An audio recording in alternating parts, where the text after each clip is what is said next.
بسم الله الرحمن الرحيم. عم يتساءلون عن النبأ العظيم الذي هم فيه مختلفون كلا سيعلمون ثم كلا سيعلمون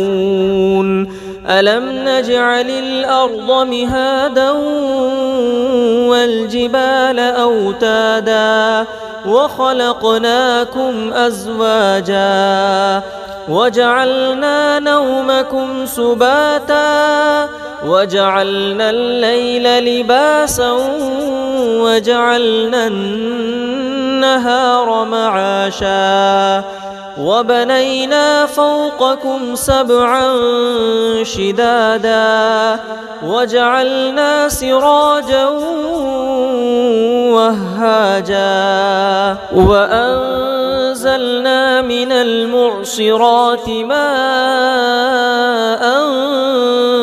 ثجاجا لنخرج به حبا ونباتا وجنات ألفافا إن يوم الفصل كان ميقاتا يوم ينفخ في الصور فتأتون أفواجا وفتحت السماء فكانت أبوابا وسيرت الجبال فكانت سرابا إن جهنم كانت مرصادا للطاغين مآبا لابثين فيها أحقابا لا يذوقون فيها بردا ولا شرابا إلا حميما وغساقا جزاء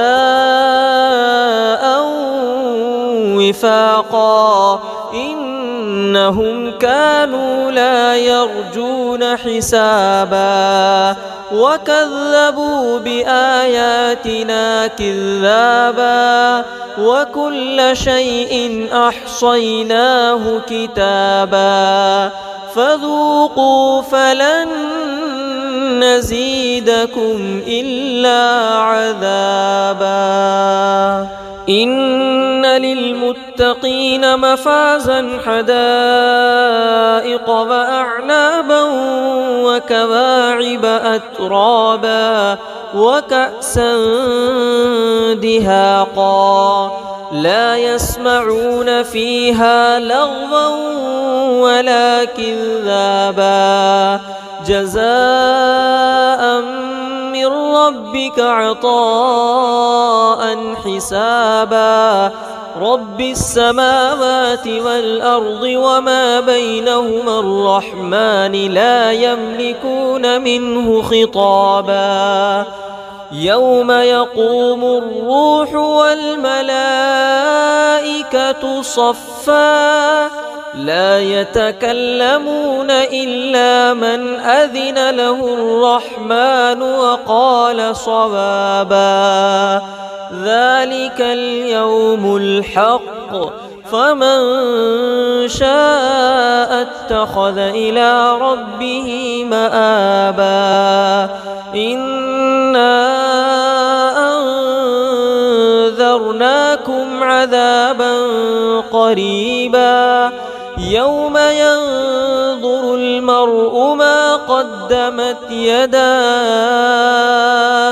ويقول الكافر يا ليتني كنت ترابا.